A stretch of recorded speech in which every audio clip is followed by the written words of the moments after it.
College में गर्मियों की छुट्टियां होने पर राधिका और रोहन अपने दोस्त मनोज और शिल्पा के साथ परिवार के पुराने फार्म हाउस पर घूमने जाने का प्लान बनाते हैं। गाइस, तुम दोनों को वो फार्म हाउस बहुत पसंद आएगा। बचपन से ही वो मेरी और रोहन की सबसे पसंदीदा जगह रही है।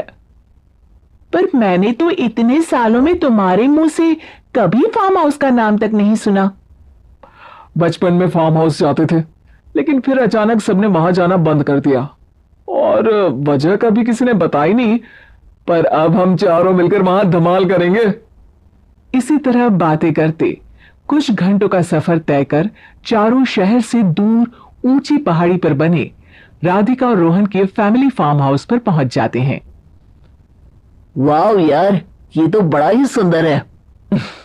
पूरा घूमोगे तो और अच्छा लगेगा, लेकिन उससे पहले सब फ्रेशन अप हो जाओ, फिर साइट सीइंग के लिए जाएंगे।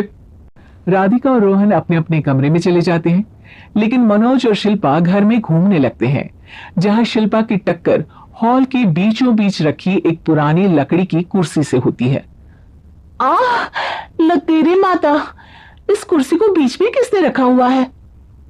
अरे तेरे स्वागत के लिए भूत ने रखा होगा। तुझे बात ऐसी आ रही है? जब खुद टकराएगा तो पता चलेगा। हाँ ठीक है, पर अभी तो तू इसे साइड में रख दे। शिल्पा कुर्सी को एक कोने में रख देती है और वो दोनों भी अपने कमरे में चले जाते हैं, जिसकी थोड़ी देर बाद चारों बाहर घूमने निकल जाते हैं। इसी तरह रात हो जाती है। फार्म हाउस में वापस आकर वे लोग सीधा सोने चले जाते हैं। आधी रात को मनोज की नींद खुलती है। बड़ी तेज प्यास लगी है, पानी साथ लेकर सोना चाहिए था। हाँ, अब रसोई तक जाना पड़ेगा। मनोज आंखें मलते हुए कमरे से हॉल में आता है और अचानक रास्ते में रखी कुर्सी से टकराकर जमीन पर गिर जाता है। अरे मर गया। अरे दादा, शिल्पा सही बोल रही थी, बड़ी तेज लगती है ये कुर्सी तो, पर इसे दोबारा बीच में किसने रखा? मनोज एक बार फिर उस लकड़ी की कुर्सी को कोने में रख पानी पीकर कमरे में चला जाता है। अगली सुबह जैसे ही चारों की नींद खुलती है तो उन्हें अपने बेड के पास साइड टेबल पर चाय का कप रखा मिलता है, जिसे देख वो खुशी खुशी चाय पीकर तैयार होकर कुछ देर बाद हॉल में मिलते हैं। थैंक यू यार राधिका, मुझे नहीं पता था कि तू इतनी अच्छी चाय बनाती है। वैसे मुझे उस बेड टी की बहुत जरूरत थी।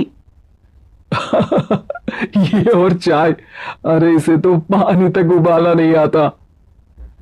मतलब तूने हमारे लिए चाय बनाई क्या दोस्त? अरे चल पागल है क्या, इतना भी प्यार नहीं है मुझे कि तुम्हारे लिए बेड टी बनाऊं। चाय पर यह चर्चा करते हुए मनोज जैसे ही पीछे मुड़ता है तो एक बार फिर लकड़ी की पुरानी कुर्सी से टकराकर उस पर गिर जाता है। हाय रब्बा, अरे चाय छोड़ो, पहले ये बताओ कि इसे बार बार बीच में कौन रखता है? कल रात ही मैंने इसे साइड किया था। तुम पहले ये बताओ कि चाय किसने बनाई थी? सबकी बातों को कुछ देर ध्यान से सुनने के बाद राधिका हैरानी से कुर्सी की तरफ देखने लगती है। भूत दीदी। राधिका की बात सुन आपस में झगड़ रहे सारे दोस्त शांत हो जाते हैं। ये क्या बोला अभी तूने? अरे पर अब वो यहां कैसे हो सकती है? क्यों नहीं हो सकती? हमने यहां आना छोड़ा था, पर उन्होंने तो घर नहीं छोड़ा ना। और याद करो, ऐसे बेड के पास कप रखना और कुर्सी को कमरे के बीच में रखना, ये सब वही तो करती थी। ये तुम दोनों किसकी बात कर रहे हो? अरे जो भी हो, कुछ अच्छा तो बिल्कुल नहीं लगता। अब देखो, डरने की कोई जरूरत नहीं है।